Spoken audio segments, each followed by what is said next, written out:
If your credit score is in the 500s or even in the low 600s and you're trying to rebuild, listen up, because this is one of the most powerful tools that you can use to boost your score quickly in 2025. So we're talking credit cards for bad credit, but not just any cards. See, I'm going to walk you through the best credit cards available this year that are designed specifically to help you build or even rebuild your credit fast with low risk and real results. And here's what makes this video so very different. I'm not just going to list random cards that you can Google in 5 minutes. See, I've worked with thousands of clients with credit challenges, and these are the real world tested cards that work and ones that report properly, they grow with you, and they won't trap you with sky high fees. So by the end of this video, you'll know which card to start with, how to use it strategically, and what red flags to avoid so you don't end up worse than when you actually started. Now, bad credit doesn't have to be a life sentence. And if you do this right, a simple card can be the launch pad for a 700 credit score. Now, let's get into it. So, just before we jump into the best cards, you need to understand how these cards actually help you rebuild credit. So, it's not about having a high limit or racking up points. What truly matters is this: the cards must report on-time payments, utilization, and age to all three credit bureaus. Now, unfortunately, a lot of bad credit cards don't report properly, or they hide their fees in the fine print. Excuse me. Some even charge activation fees or monthly maintenance charges before you've even made a single purchase. Now, if you're rebuilding, you want a car that's easy to manage, has predictable terms, and reports reliably, and if possible, gives you a path to upgrade without having to close the account later. Because keeping your account age intact is part of the game. So the cards I'm about to recommend meet that criteria and then some. So if your credit is severely damaged or you're just starting out, well, the secured card is your very best friend. Now, with a secured card, you put down a refundable deposit, usually $200 to $300, and that becomes your credit limit. Now, this drastically reduces the bank's risk, so they're more likely to approve you even with a score in the low 500s. Now, in 2025, one of the top secured cards I recommend is the Discover It Secured card. It has no annual fee, it reports to all three bureaus, and even offers cashback rewards, something that most secured cards don't even do.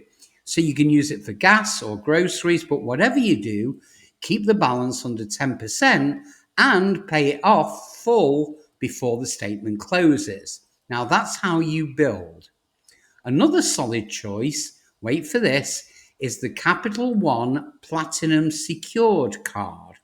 Now it's flexible with the deposit and it often approves with just $49 down depending on your credit. And it also grows with you over time. So after a few months of on-time payments, they'll consider increasing your limit or converting it into an unsecured card. And that's the goal.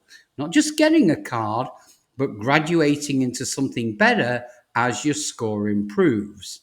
So, my credit warriors, just before we take a deeper dive, it's imperative you hit that like button and subscribe so that you get notified the minute we produce another game-changing video that helps your credit situation. And I promise it will really help and you'll appreciate it. So buckle up and let's plunge deeper in. So, once your credit moves into the mid or high 500s, you might qualify for a starter unsecured credit card, meaning that no deposit is required. But tread carefully. See, a lot of unsecured cards aimed at people with bad credit are loaded with fees, interest rates over 30%, and tiny limits that don't help you build at all. Now, one of the few that stands out in 2025 is the Mission Lane Visa. Now, this card is known for being transparent, offering fair interest rates, and they even consider approving people as low as 580 FICO. There are no hidden fees, and they report reliably. Another great option for you is the Petal One Visa. Now, this uses cash flow underwriting, which means they look at your income and your bank activity, not just your credit score. Now, that opens doors for people with thin files or past mistakes. You can qualify without a perfect history, and they'll often start you with a limit of 300 to 1,000 or maybe more.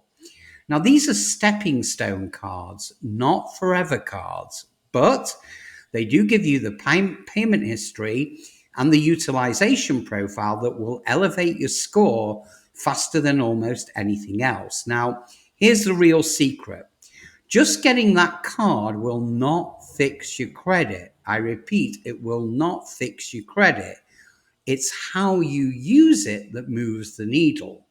So rule number one, never ever max it out.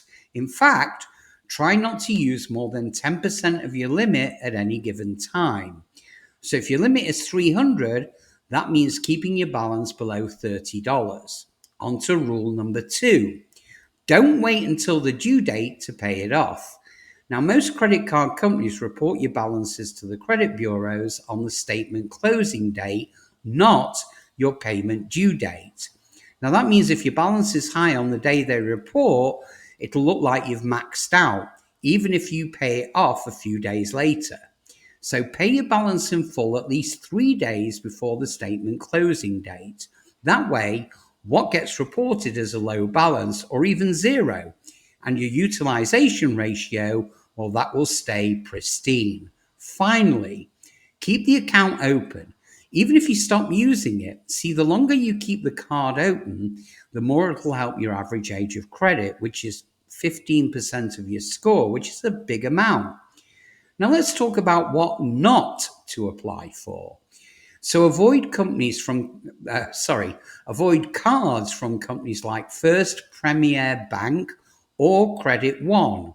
Now these charge monthly maintenance fees, processing fees, and annual fees just for the privilege of having the card.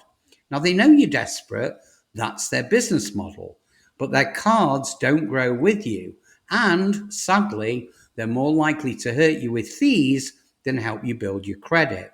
So if you have to pay $75 to $100 in upfront fees just to activate the card, walk away. There are better options out there. And you know now what they are. So let's recap. The best way to rebuild your credit in 2025 is to use smart, strategic credit cards designed for people just like you.